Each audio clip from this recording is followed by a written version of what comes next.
Live from the Washington, D.C. area, it's the EmeraldPlanet. All the ecology news that our viewers want to know. Now, here's your host, Executive Director of the EmeraldPlanet, Dr. Sam Lee Hancock. Hello, welcome to the EmeraldPlanet as we come to you on a week-to-week basis from Washington, D.C. in the United States as we're looking around the globe in 144 different nations, looking for those 1,000 best practices, the technologies, services, and products that are making a difference as we move through the 21st century. And as we add 2 billion new people to the planet by 2050, and possible will be to a population of 12 to 13 billion by the end of this century, how are we going to be able to take care of all those people, provide the basic infrastructure, the food, the fuel, the fiber, the energy especially, that they're going to need? Two of the things that we have to have as societies, one of course is water. Water is life, food, and the third element of course is energy. And energy helps to unlock the first two. And we're going to be talking about some specialized areas as far as energy is concerned, using India as an example, as a national model program. And I have sitting right beside me someone who's actually been working at this for quite some time. This is Nikhil Jaisinghani. He is the co-founder of Mera Power and the Pros Energy. And glad to have you. Thank you for having me. And we're going to be seeing some really incredible photographs that have been taken of the work that you're doing in many different parts of India. But looking at your organizations, what are the mission, the vision that you have of these two? Sure. So Mera Power is a social enterprise, and what that means is that it's an organization that tries to achieve both social and financial goals simultaneously. So it's a social enterprise that builds and operates microgrids, solar-powered microgrids in off-grid hamlets of North India. These are really small communities, quite poor, that need electricity. They're off-grid. They're not being served by the national grid, and they need that service, but they're also unable to pay a lot of money for it. And so it's an organization that strives to deliver low-cost, affordable energy at still commercial rates. So using innovative technologies. We're currently serving about 1,500 communities in North India today. I tell you, it's incredible. And Pros Energy, vision. Yeah, Pros Energy works at the intersection of agriculture and energy. So we use energy as a backbone for entering into communities and regions, and then trying to serve those communities with other life-changing technologies, that particularly in the area of agriculture, or anything that generates additional income. And so it's a different model, but it's still basically trying to achieve the similar results of enhancing the lives of people in rural India. Yeah, people think that they're doing nothing. They don't hardly spend money on energy, but they spend actually, if you look at the amount of income, because some of these communities, it's $15 US a month that they're bringing in. They're spending an exorbitant amount as far as energy, and also in most cases water, and possibly even their food.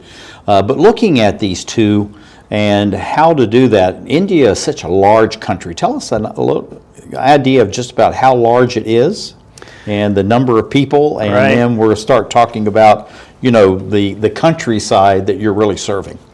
India's over 1 billion people, hundreds of millions of people who are under the poverty line. We work in the state of Uttar Pradesh, which is just one state of India, but still has over 200 million people, which is incredible. It's hard to believe. That's almost, about 60% of the population of the entire United States in one state. In one state. It would be the 5th largest country if it was its own country. It would be the 5th largest country in the world. And it's got such a low electrification rate that it's somewhere in the area of 3% of the world's population is off-grid in the state of Uttar Pradesh. Yeah, and it's just amazing, and we have some maps. We're going to talk about that. But this is we've used maps of Africa and talk about how you have very few lights, compared to the rest of the world. But when you look at India by itself, you see these hot spots as far as, you got Mumbai and Delhi and Kolkata and others. But yet the vast part of this country is dark at night. That's right. The grid, even when it does reach places, it oftentimes doesn't work, and there's a lot of economics behind that. The economics of delivering power at peak times to people who at times that they want it when those people may not pay. And so the distribution companies, even when there is a distribution infrastructure into a community, they may not serve the power for that reason. And so at night, which is when most households want their power, you'll see that the houses are still often dark. Right. Yeah. And I've been in some of these communities. Actually, I was traveling there in that state just January of last year, and you're literally standing in a village. You're looking up, and there's the power grid going literally right over your head. Right. And here's a village, it may be several hundred families. Not a single, power line in that whole town. Right. And they're totally off grid. And we're going to be talking about what they're using as far as being able to light and heat, which is almost the worst of the worst. But we're going to show some slides of just the countryside of India. It's absolutely a beautiful country. And so looking at that, and how do we move forward as far as where we're going? What does it take to start bringing electricity into these very rural communities, which numbers about 500 million people? So that's a huge number of people. It is, and the way I think about it is first I like to disaggregate rural India a little bit. There are towns which are usually at the crossroads of these rural highways. They have in the area of 1,000, 2,000 households sometimes.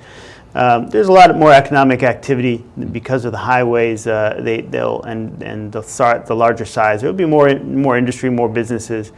Below that are villages. Usually they're along the side of one of the highways. They oftentimes have 200 to 1,000 households in them. There's some economic activity. There usually might be a small market of some sort, some commercial stores, and then below that are hamlets. And these hamlets are usually away from the paved road network. So they are in from these paved roads another kilometer, might be half kilometer, could be 3 kilometers, but they're in some distance. Harder to reach, harder for the people there to get to the road, to get to a market to sell their goods. They're smaller, under 100 households a lot of times, and very poor. And the communities that we serve at Mera Power are those hamlets. And there's both a financial and a social reason for that. One is that the social reason, of course, these are people that are very poor and need services. The financial reason is that they're the toughest places for the national grid to get to as well, which means that the services that Mera Power provides and the infrastructure it installs will be relevant for quite some time. Yeah, and we look at this is during the monsoon, but you can see how the roads are, passable, barely, as far as the dry times are concerned. And then when you have these, flooding rivers and even the ponds overflow, it's just really tough as far as infrastructure. So aggregating that to the power grid or the lack of a power grid and what we're seeing here in this roadway, what are some of the barriers that you have as far as bringing electrification, even if it's a microgrid or it's solar lighting, into these homes? Well, besides money, of course. Money is a big thing, and there's an important point I want to make here is that the power sector is actually one of the largest nonprofit sectors in the world, in that it takes money to make it work. It takes public funding to make the power infrastructure system work in terms of in the form of subsidies usually. And so when you look at what the grids the governments are willing to finance, and you realize that they're not yet willing to look at alternatives to the national grid, it makes it a lot more difficult for companies such as Mera Power to provide services without having to access subsidies to get the infrastructure out there. And so one of the things that, with that in mind, one of the challenges that all of the companies in this sector have are to find ways to be a truly commercial power company without subsidies from the national government. And that's one of the tricks, is developing that business model that can work without subsidies. Now looking at this, this looks like smog, could be smog, but actually this is fog. This is in in essence, the winter time that they have in India. So when you're trying to do solar power, whether it's the solar lighting, we're going to see some of that in a little bit, or the microgrids as far as using renewable energy, that's a double challenge, because you do have these weather conditions, and these can stay like this for days. So how do you overcome that? What needs to be done, again, to provide this really very basic infrastructure when you really can't depend on the grid whatsoever? Yeah, that's a great point. Any infrastructure you put in has to be designed with a local context in mind. And so if you're installing solar infrastructure in a state or in a part of the country where you're going to have a pretty significant fog season, you have to design your grid to withstand that. One of the reasons a lot of product companies don't work, particularly in North India, but also in areas, coastal areas of sub-Saharan Africa, are that they're not designed for the local weather systems, and so fog in particular will hinder the ability of a solar lantern to work. And so we have to design our microgrids to work in these communities and in these geographies, given that we know there's going to be the fog coming in. So we install additional solar panels. We install excess battery capacity on with the express purpose of working throughout the toughest parts of the seasons. Yeah, when you see these compounds, people think, oh, these are really, in essence, poor people. They really don't have much. But you look at these compounds; these are quite complex. And they may be very simple, but yet, these can house, 10, 12, 15 people living on these compounds. They have their land outside of the compound itself where they're living. So when you're looking at, again, going back to these microgrids or the solar lighting, how do you help the people that are living in a compound just like this, which are just tens of millions of people that live just like we're looking at right now? Well, you're right that those types of these communities are complex, and some of the other things that we note are religious and caste divides in the communities that hinder the way that we would lay our infrastructure. People will not want to be on the same microgrid as someone from the other religion or the same or the caste and right. So these are again local context issues that we have to understand and design our microgrids with those in mind. But the idea of what we're trying to provide, enhanced lighting, is a broadly demanded service. And by providing that to them, the communities oftentimes have a very positive response. Most households have a very positive response. And they find their own ways to use lighting, phone charging, or whatever electricity service it is that they're looking to use. They find their own ways of doing that, and very innovative ways of using that energy, even if it's very basic energy. Yeah, and looking at this is our last photo, but this gives you an idea of just the beauty, but also the complexity and the reality of trying to reach into, again, 500 million Indians across there. So what do you see for the expansion of working in these agricultural communities, these rural areas over the next 5, 10, or 15 years? What do you see for your organization? I think working with the government more closely is going to be the biggest challenge for us, and that's something we're going to have to do, and we hope the government will also be willing to work with us. That's fantastic. Nikhil Jaisinghani, he is the co-founder of Mera Power and Pros Energy, I like the name of that, as we're looking around India and the world as we create the Emerald Planet. Every time I hear the alarm bell go off in school, I think it's an air raid. A lot of houses in our neighborhood have been destroyed. I like to close my ears and sing songs whenever the bombs come close. I'm worried our new neighbors won't like us. But I know it's all gonna be worth it. I just want my family to be safe. But these are not my words. These are not my words. These are not my words.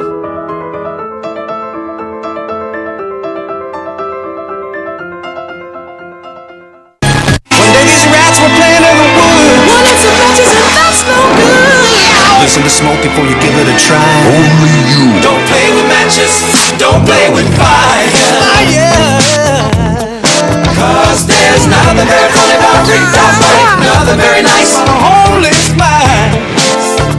So if a gorgeous force is what you desire, don't play with matches. Don't play with fire.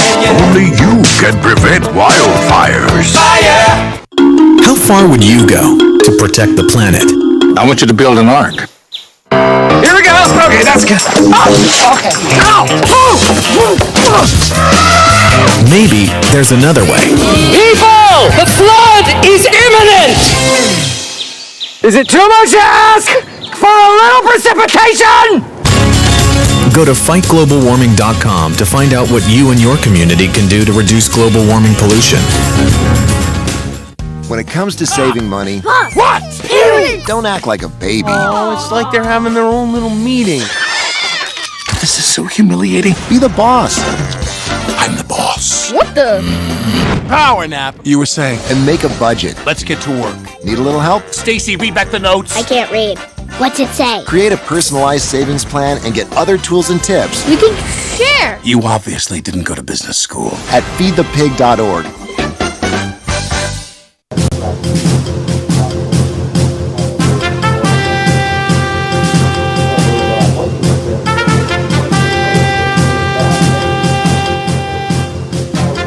We're back to the Emerald Planet. Here again, your host, Dr. Sam. Hello, and thank you for being with us as we're looking at the nation of India. India is a national example for the globe as far as how to take in power, solar power, microgrids, in order to bring a new generation of income, a new generation of thought, a new way of doing education, and also of living. So we're looking at the quality of life, protecting the environment, at the same time increasing economic development in communities all across India, which is trying to reach almost 500 million people that need power. And I have a gentleman sitting right beside me. His name is Nikhil Jaisinghani. He is a co-founder of Mera Power and also Pras Energy. And they're working in some of the poorest locations in India. As an example, if we can do it here, we can do it across the breadth of India. And at the same time to bring electrical power, whether it's just solar lighting in the beginning, and then microgrids to provide energy and other uses later on. It's all to remove one thing, and we're going to be talking about this, is kerosene. And this is something that's amazing, Nikhil, that you've really had one of these, because we've not really talked about this on Emerald Planet as far as what kerosene does to people in their own homes, to the greater community, the cost of it. Tell us a little bit about this impact that kerosene has, both in the home and the community in some of these very poor communities. Kerosene is bad for households, it's bad for the environment, it's bad for governments, and particularly the Indian government. And I'll explain that. For households, the issue with kerosene is that when it burns, it produces a lot of black soot. And that soot is in the air and then being breathed by anyone in the household. It's oftentimes used indoors, which is worse than using it outdoors in terms of the quantity that's being ingested. So that along with the prevalence of fires caused by solar lanterns, a lot of the houses that our customers are living in have thatched roofs, and if there's a fire, if a kerosene lantern tips, it can create a pretty big fire. Families will often leave their children alone unattended. The children may drink the kerosene. There's a lot of things that impacts the households because of this kerosene. It's just amazing. Now and at the same time, it's producing really bad light. And so it doesn't help the households that much. And we're going to show some of that, but we've used this slide before, but we want to talk about this. When you look at India and just the vast areas of that country that really at night has no lighting, so people, their lives in a sense, if they're out there, unless they're using kerosene, it really ends to the next morning when the sun comes up. What does that do to economic development and also education for the children, beyond the health impact and the environment?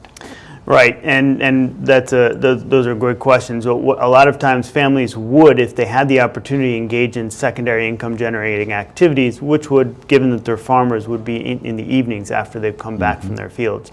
But without proper lighting, it's very difficult to do this. We have seen when people get access to proper lighting, we see them doing things like sari making, embroidering, handicrafts, and that's something that's really enabled by electric lighting. It's amazing how productive electric lighting can be for these households. And then also students, they need to be able to study. They're going to school, hopefully, and they just need that nighttime in order to do in essence, their homework, and then prepare for the next day. But looking at this map right here, this is about the monies that are available.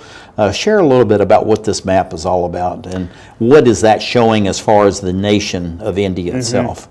This is looking at the income per household per month in the different states of India, and you'll see these light gray areas, particularly Uttar Pradesh and Bihar, which are very large states, are also very poor states. And so when you look at that and relate it to energy, you see that that means that these households aren't going to be able to pay a lot for electricity. It may be a lot for them, but it's not a lot for in dollar terms or in terms of what the distribution companies are looking for from their customers. And so that makes it a lot harder for these public utilities to provide energy to them at a price that's cost recovering for them but affordable for the households. And thus we have kerosene, which we're looking at right here. And we talked a little bit about the ills of kerosene earlier.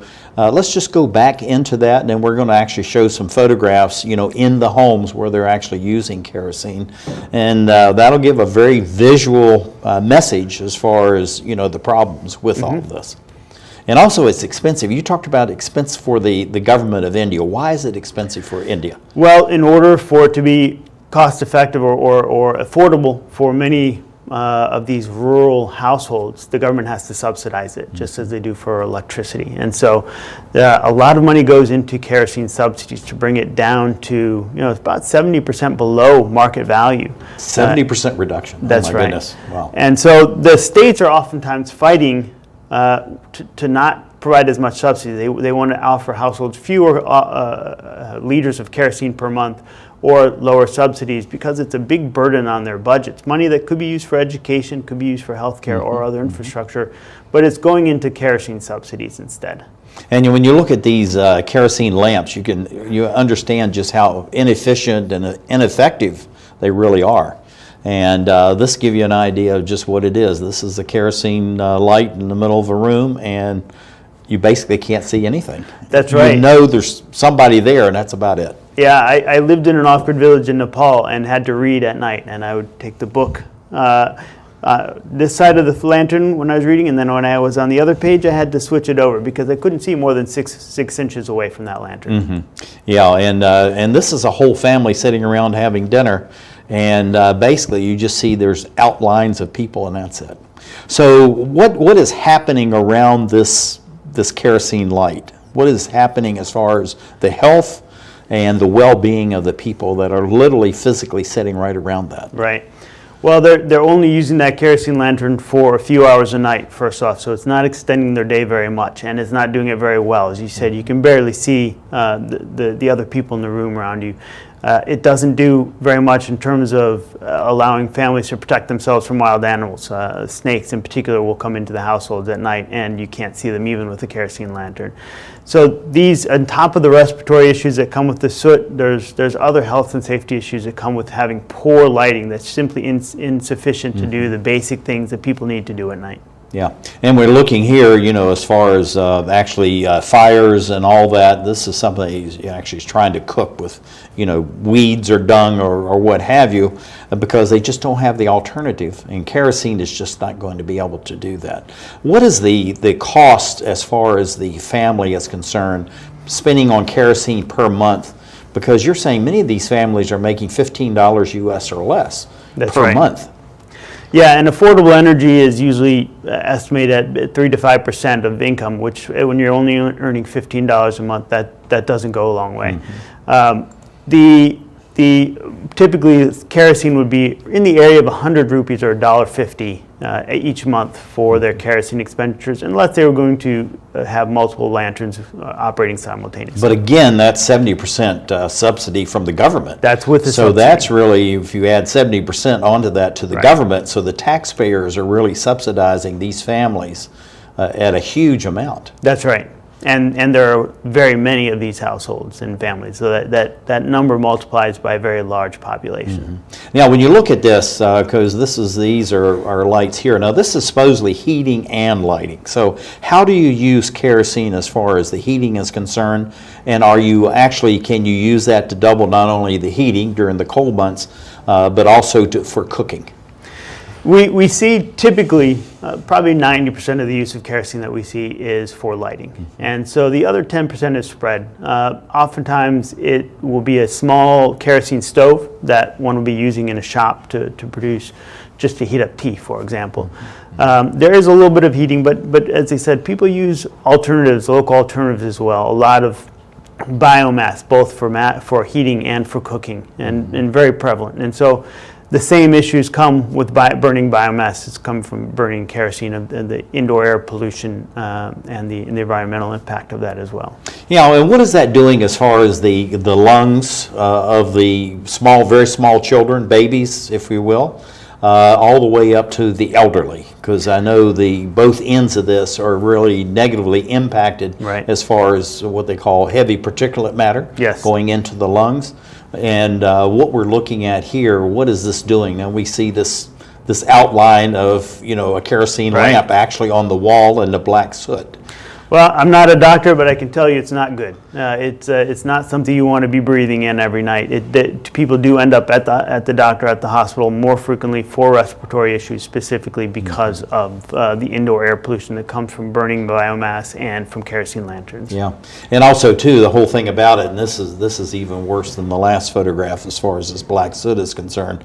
But also, you're shortening the lifespan of these people, and then at the same time, they're having to spend this, on kerosene when they could be buying food, which again decreases the amount of productivity as far as going to the fields, or if they're in woodworking or pottery, all these thousands of things that the India families are doing. It's just a negative impact all the way through. That's right, and those doctor visits cost money. They take people away from their jobs. Agricultural productivity requires you to be working during the right season. If you miss a week, if you miss a month, that's a big issue. It will hit your family's income significantly.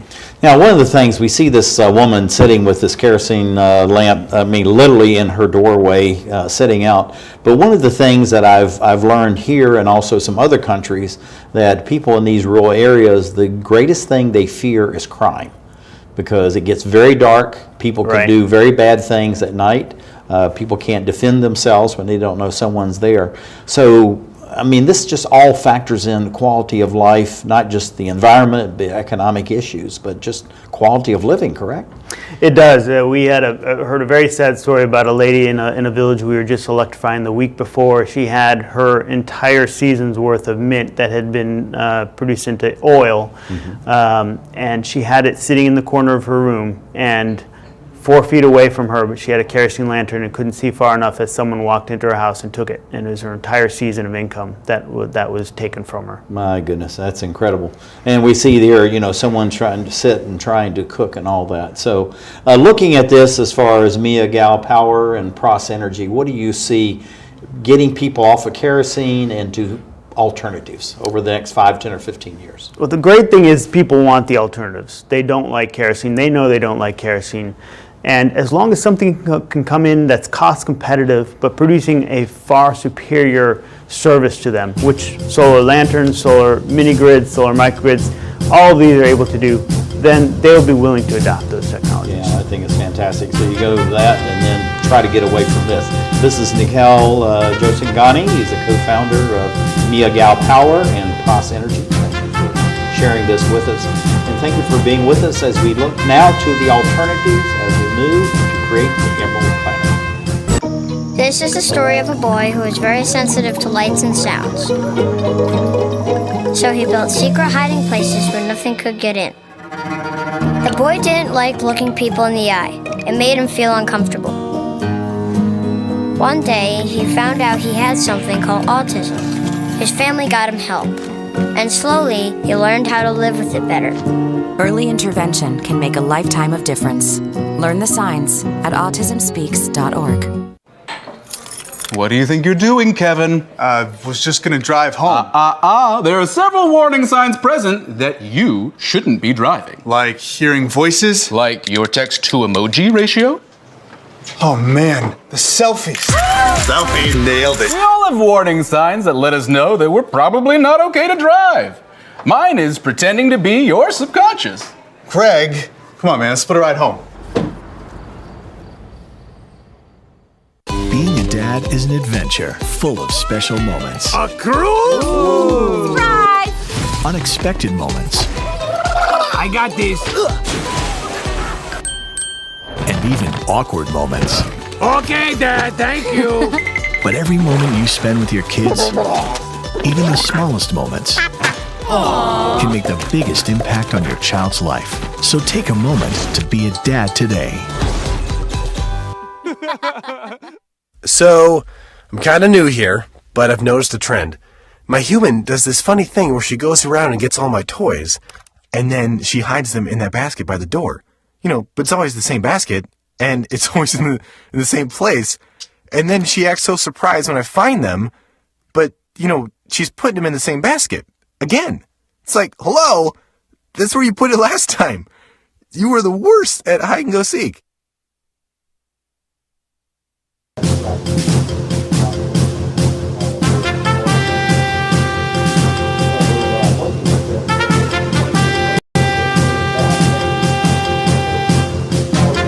We're back to the Emerald Planet. Here again, your host, Dr. Sam. Thank you for being with us on a week-to-week basis as we come to you from Washington, D.C. in the United States as we look for what we call the best of the best, the solutions and the ways to work around realities of people's everyday lives. We're looking at the country of India and looking at a vast nation that has many people that, you know, once it gets dark, they're living virtually almost in darkness. And now we've talked about kerosene and the scourge and the negative impacts it brings on people. Very rural, remote areas that actually have a need of power in order to progress, enjoying the rest of the planet in the 21st century. And now we're going to talk about some of the solutions, and that's what the Emerald Planet's all about, is what are the best solutions, the best practices. And a gentleman sitting right beside me has actually been working on this quite some time. And as I learned, he was in the Peace Corps in Nepal, experienced all the things that we're talking about on this television program, and now we're talking about the solutions, and all this really has grown over time. This is Nikhil Jaisinghani. He is the co-founder of Mera Power and Prospect Energy. And we're going to be talking about solar lighting and what that is. And many people that will be watching this are wondering, what in the heck is solar lighting and what does it have to do with the people in India? But it's something that's really needed and they have to have it. So when you look at the national government, you look at the state and local governments, why are they now becoming so interested in solar lighting and see this as a solution to kerosene, but also many other fossil fuels, even dung, you know, reeds, wood, this type of thing? Unfortunately, they're not. And this is one of the challenges that I think all the social enterprises in our space are struggling with, is that we are competing with subsidized services, but we are ourselves not being funded by the government.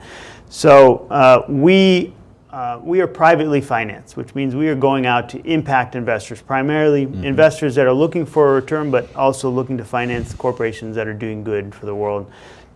We tap into those sources of funding to finance the grids that we install in North India. Now, looking at this, and we keep using this, and we're going to use this all the way through, but this gives our viewers just a visual impact of just how dark most of India is at night. And so when, you know, the sun goes down, virtually everything in these very small rural communities, in most cases, just shuts down because you can't do much around kerosene. But we're going to be looking at the alternatives to that with the solar lighting, which is absolutely just amazing. And I'm going to skip right over that. When you go from what we saw the kerosene before to this young man here with this one solar light. Right. Tell us the difference it makes when you go in and people they don't light up the kerosene light and they bring in the solar light that actually was right outside in their yard or hanging in the tree to charge up during the day. Well, they find a lot of uses for it, and that's the first thing you see is how many new things that households are doing at night when they get electric lighting. And it's you mentioned it with education before.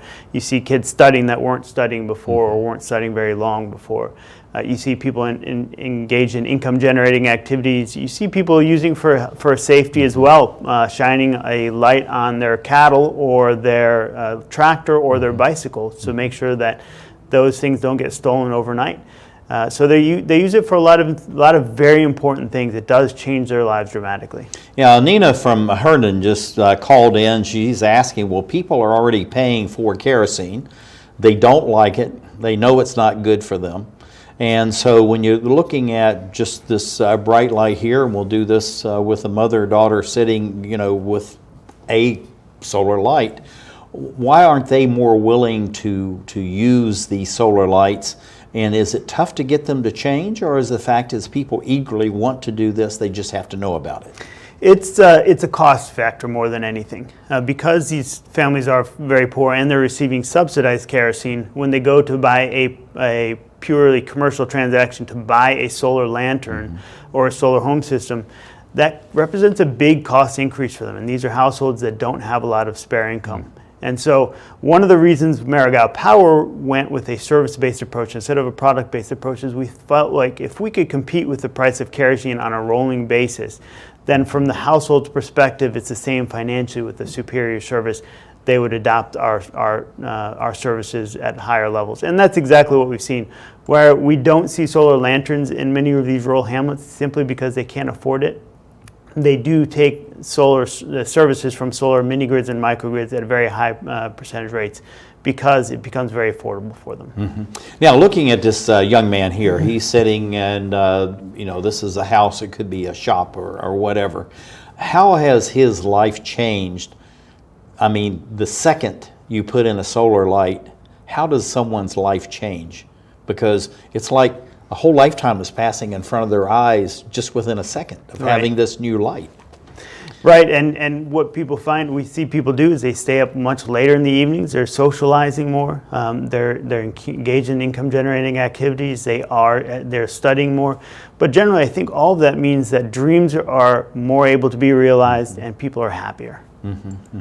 Yeah, and it's just amazing. In this one, you still have them using, looks like they're probably using wood or dung as far as cooking, but all of a sudden they don't have to have the kerosene going in.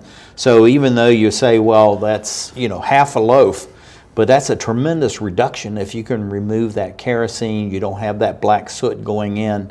And then again, if they get used to the solar lighting, how much more prevalent are they then to accept the microgrid coming into their village or their hamlet if they now have already switched to solar lighting? Right, and that's a great question. The issue of competition and two competing services that are both available.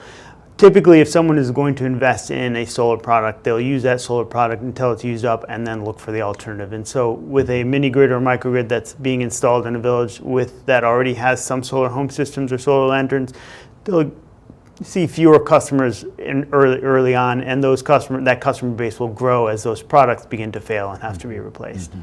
Yeah, and it's amazing when you look at some of these, the solar lighting is just how bright this is. And the breadth, I mean, this looks like it's a brick making company, which they're all over India. You can see those many different places. And yet they're just sitting and chatting and relaxing. This would not be happening if they didn't have the solar light, right? That's right, and the fact that, as you notice, they're out and they're not doing anything necessarily productive, but they're enjoying the light is important, because a lot of studies that try to quantify the impact of solar lighting miss the fact that a lot of the impact is simply in socializing and happiness and quality of life, and can't be measured in terms of additional income earned or grades passed. So there is a lot of value in that is very hard to quantify. Yeah. Now looking at this looks like it really is a brick making company. So around this solar lighting, what else could happen there that would allow this business actually to increase or flourish? The fact is that they can be doing all their paper, whatever. I don't want to put words in your mouth, but what other things can be happening, in those hours that would be just non-productive because there's no way to see what's around you? The lighting for all types of businesses extends the day, which is really important. It means you can do more work for longer each day. There are other technologies, mini grids. I differentiate between mini and micro grids. Mini grids are larger installments that have more panels, more power generation capacity, and deliver higher quantities of power to rural households. And that allows those households to do things such as investing in agro-processing. One of the things that we're doing with Prosp Energy is looking at the ways that you can use energy as a backbone, but add on additional services, particularly in the area of agriculture, to help local businesses, and each farm is a business. So those micro entrepreneurs who are farmers, to enhance their productivity and incomes. Yeah, and this is something we don't really think about in the United States because 80% of the population now live in urban areas, so they're so far removed from how I was raised on a ranch, farming and those kinds of things. But yet, a great number of people in India still are involved in agriculture, almost 500 million, as we said before. But when you have this kind of light, how does that really affect the cattle and what they're able to do as far as animal husbandry and to grow their business literally by just having light? Typically what will happen during a harvesting season or planting season, families will spend their entire day out in their field and come back as the sun is setting. That doesn't allow them to do much in the area of animal husbandry. But with lighting, what you see is people engaging more in the process around feeding the cattle. They will cut up the grasses to feed the cattle. They'll get the water to feed the cattle. Allows them to have more cattle than they would have otherwise been able to care for if they had to do all of that in the dark. And so that it creates more opportunities, and that's really probably the biggest takeaway from electric lighting that we've seen in our time there. Yeah, and it's just like this lady here is preparing for her family, and she obviously has one of these solar lights in her house. And when you add 2, 3, 4, 5 hours, however long the solar light is going to be working, I mean, that's a tremendous asset, not only just for the socialization it goes on, but like you said, it just allows them then to chop the grasses, to even take the solar light with them because they can carry it with them. These are portable. And you go out and actually harvest. But you were talking about earlier, and I never really thought about this, although I've been all over India, snakes. I mean, cobras. Yes. I mean, there's a lot of really poisonous things, spiders and all that. How is this helping to protect people, besides just criminals, but really, the animal vermin as well? This is something we hear a lot from the mothers in the households that we serve, are that at night they can allow their children to play within the house and even out in the front courtyard with a lot more trust and satisfaction.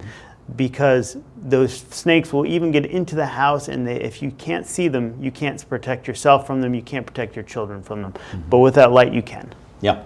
Looking at this storekeeper, this is something that we don't really think about, this small storekeeper, but, extending his day or her day is really critical, and it's a service for the community. Right. And the community can go out, take their solar lantern or their light with them, and everybody is enhanced, correct? That's right. A lot of businesses benefit from these lights.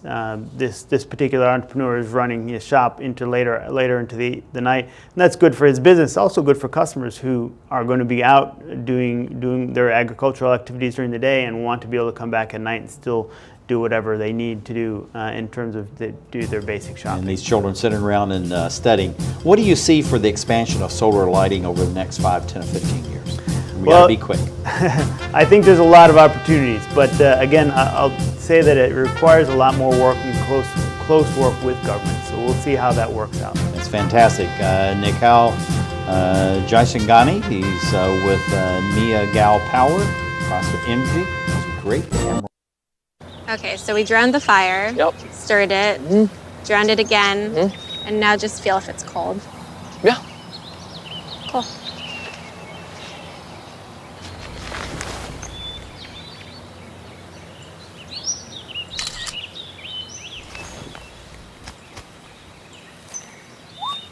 Smokey just gave me a bear hug. I know. I already posted it.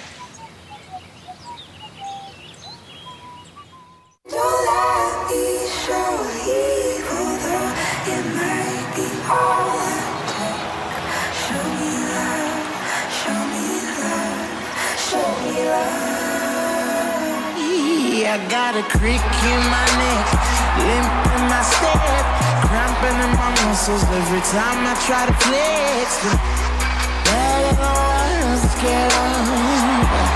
Very sad when all that I could do was remember you. You know I usually say no, but if you throw me love, I'll throw you some more.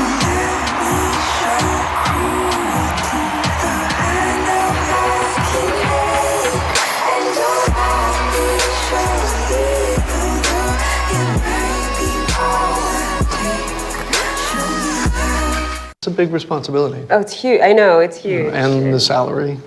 Oh my god, yes. Right? I mean, like, I was about to move in with my parents, and right before, so this saved me. I really believe in you, you know. Thank you. It's nice to hear that from someone. These are cool. Did you, what did you?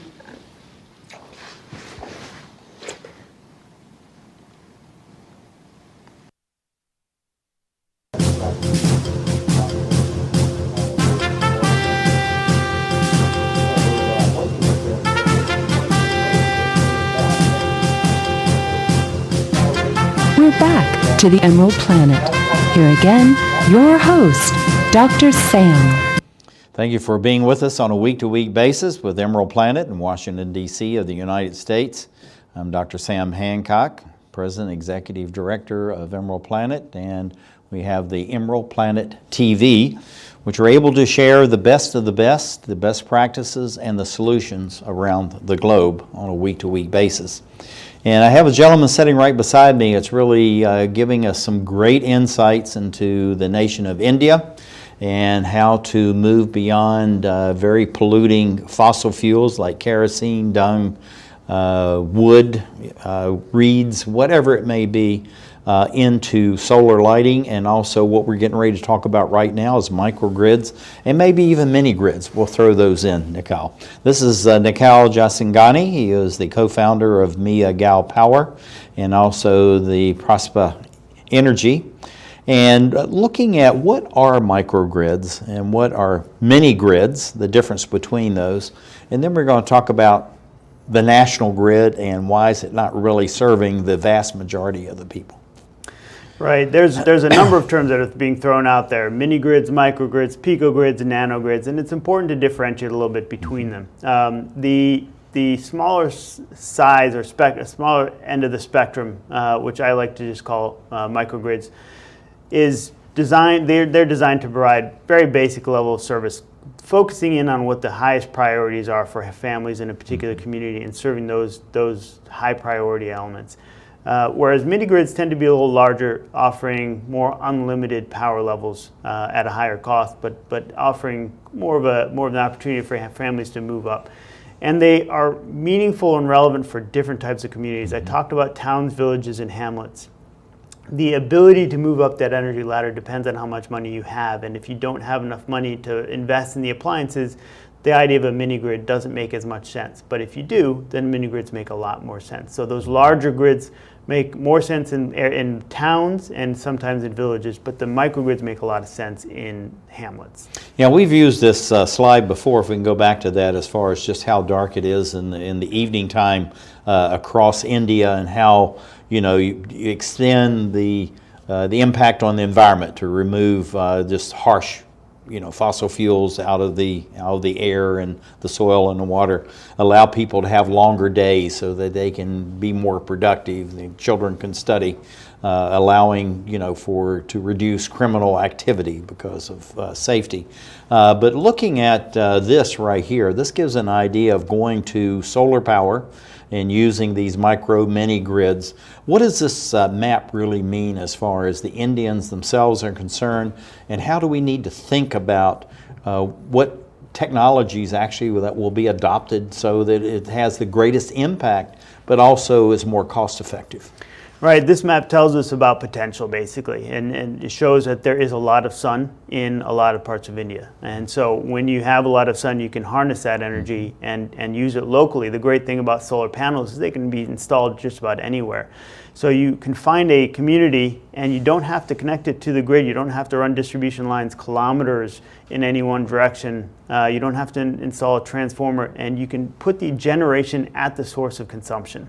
Yeah, I think that's just really incredible. But you relate this, okay, we have this, let's go back to this tremendous potential as far as solar is concerned, yet you have concern as far as incomes. And so what people can actually invest in moving beyond just solar lighting, which is fairly inexpensive. Most people can get into that, by, different methodologies, particularly if the government is really helping. But how do you overcome some of these poverty barriers in many of these states that are in these darker areas? That's a huge issue, and particularly without subsidies, it makes the challenge that much greater. That's one of the reasons we focus on the priority energy needs of the households that we serve with Mera Power, and that's why when we're looking at Hamlets, that means lighting and phone charging primarily. Those are the services that we can provide very cost effectively, and customers are willing to pay for. And we can provide those services at about the same price point as kerosene costs them. Enhanced service, more lighting, more hours, better lighting, improved environment, all for about the same amount of money. We're going to leave this up here because if you look at this microgrid, I mean, this is one solar panel. And yet it's a profound change as far as society. So why aren't the governments, the national government, local and state, doing more since they're already subsidizing kerosene, which is actually really making people sick? It's literally shortening the lives. It reduces the amount of economic activity, so in essence taxes that may be going into these governments. So what's the resistance to doing this, or is it just you have to think differently about life and what the people need in order to go to these microgrids? You do have to think differently, and you're right that the government's subsidizing kerosene. They're also subsidizing the grid in some of those same villages where people are using kerosene because they've invested in all the infrastructure to get there, and then they don't turn the light on. They don't turn the power on at night. And so people still, when they need it, they still have to use kerosene even though they may be in grid-connected villages. And that's fundamentally comes down to economics. The reason that the national grid doesn't make a lot of sense for serving these very remote communities is not just the upfront cost of getting the power there, but the cost of running it. And that cost of running it is more than what people are willing to pay for that power. When you look at what the household willingness to pay, it's about $2 a month for some sort of electricity service. The grid is trying to charge $6 a month, and that's what they need to charge.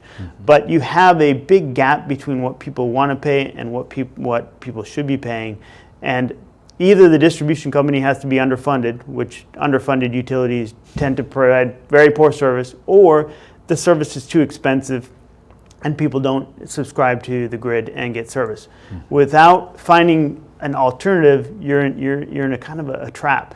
What mini-grids and microgrids provide are an alternative to provide local solutions, local infrastructure that can provide those basic services for a lower amount than even the subsidized grid electricity.